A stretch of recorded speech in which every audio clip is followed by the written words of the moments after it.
PTI की मुश्किलात कम नहीं हो रही बल्कि यूँ कह लिया जाए कि बढ़ती जा रही हैं, तो ये गलत ना होगा। एक जानिब इंतज़ामिया की जानिब से क्रैकडाउन किया जा रहा है, लेकिन दूसरी जानिब पीटीआई को अदलिया से अभी भी रिलीफ मिलने की और लेवल प्लेइंग फील्ड मिलने की तवक्को भी है। तो सवाल हमारा ये है बुनियादी के बल्ले का निशान क्या पीटीआई को मिल पाएगा या नहीं। आसमा साहिबा, आप कैसे देख रही हैं ये जो एक माहौल बन रहा है, जिस तरह इंतज़ामिया क्रैकडाउन कर रही है लेकिन अदलिया से अभी भी रिलीफ मिलने की उम्मीद बाकी है, तो बल्ला मिल पाएगा? क्योंकि 13 जनवरी की डेट जो है वो लास्ट डेट है। देखिए जी, बेसिकली आपकी अदलिया से ही हर किसी को उम्मीद होती है और वही फाइनल रिजॉर्ट रह गया है, क्योंकि जो पॉलिटिकल विक्टिमाइजेशन हमने देखी है ना, उसकी मिसाल इससे पहले नहीं मिलती। बल्ले को पॉलिटिकल रेस से दूर करने का मतलब यह है कि आप अपनी एक कंसिडरेबल नंबर ऑफ वोटर्स, अपनी एक कंसिडरेबल नंबर ऑफ पॉपुलेशन, अपनी आवाम का एक बड़ा हिस्सा, बड़ा चंक उसे पॉलिटिकल रेस से आप दूर कर देंगे। फॉर दैट मैटर, अगर हम एक बहुत आइडियल सिचुएशन में भी जाते हैं कि पीटीआई के पास इसका कोई plan B C D available हो सकता है वो अगर इस सिचुएशन में खुद को किसी और पार्टी के साथ अलाइन करके आगे प्रोसीड करें, तो मुझे ये बताइए कि इस पूरी सिनेरियो को एग्जीक्यूट करने का क्या फायदा रह जाएगा। खान साहब की सियासत को 22 साल लगे थे अपने लिए एक पॉलिटिकल एंटिटी के तौर पर रिकॉग्नाइज होने में लोगों के दरमियान। केयर टेकर हुकूमत ने और पीडीएम की हुकूमत ने चंद महीनों में उन्हें पॉलिटिकल लेजेंड बना दिया।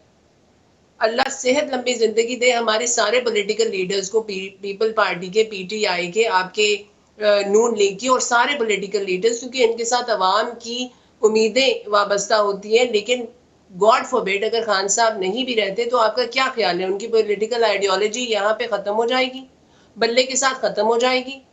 भुट्टो की बरकत से अभी भी पीपल पार्टी जिंदा है। खान साहब की भी political legacy will go a long way.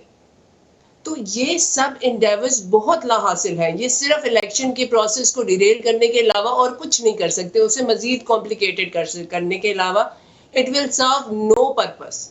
सिर्फ एक ही पर्पस यहाँ पे काम आ सकता है कि अवाम के साथ कनेक्ट किया जाए, अवाम को कन्विंस किया जाए। अगर अवाम आपके साथ कन्विंस हो जाते हैं, उनके साथ वो कनेक्शन आपका डेवलप हो जाता है जो आप चाहते हैं, तो फिर सत्ते खैरा है। लेकिन अगर नहीं होता तो इस किस्म के कोई भी इंडेवर्स आपको रिवॉर्ड नहीं कर सकते। वोट खान साहब का है, खान साहब किसी को भी अगर सपोर्ट कर देंगे ना तो अवाम will adhere to his decision. लेकिन अगर आप इस तरीके से मनूवर करेंगे जहां पे लोगों को भी समझ आ रही है कि बेसिक फियर हमारा है, बेसिक फियर क्या है कि जो वोटर या जो सपोर्टर बगैर बिरयानी की प्लेट के, CD70 के, 1000 रुपए के खान साहब के जलसों में चला जाता है, वो कहीं बगैर किसी ग्राउंड अरेंजमेंट के, बिल्कुल ब्रोकन पीटीआई के होते हुए ऑन ग्राउंड लेवल कहीं वो वोट देने ना पहुंच जाए। ये एक फियर है और इसको अवॉइड करने के लिए सारा कुछ मनूवर किया जा रहा है, लेकिन ये काम नहीं करेगा। अगर कुछ काम करेगा वो ये है कि अवाम के साथ कनेक्ट किया जाए, उन्हें कन्विंस किया जाए। बहुत सारे फैक्टर्स भी तो है ना, क्योंकि हम देखें हमारी पाकिस्तानी जो इंतखाबी सियासत है ना, उसकी एक एनोलॉजी है जो कि पूरी चेंज है। हम देखते हैं कि लोग बरादरी की बुनियाद पर वोट देते हैं, फिर इलेक्टेबल्स का भी अपना एक वोट बैंक है। तो अगर ये सारी चीज़ें भी वहाँ पर पीटीआई में लैग करेंगी तो फिर कैसे वोट पड़ेगा? देखिए, पीटीआई ने तो सारा डायनामिक्स ही तब्दील कर दिया ना।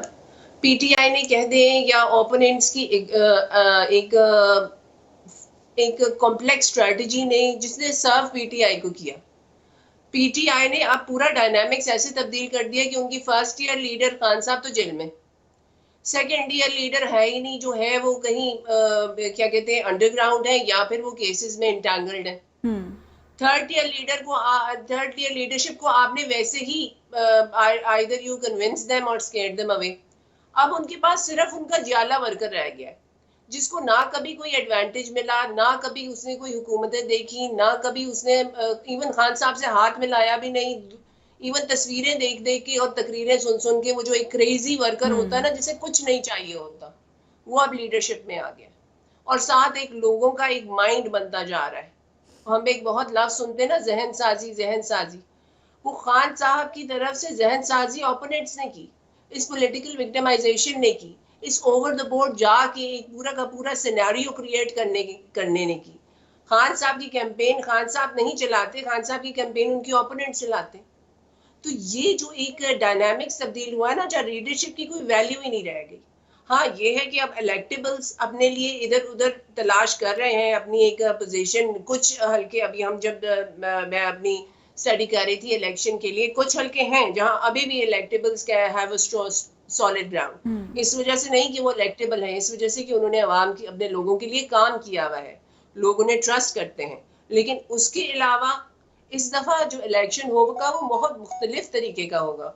उसमें आप पुराने तरीके के dynamics rarely you see them.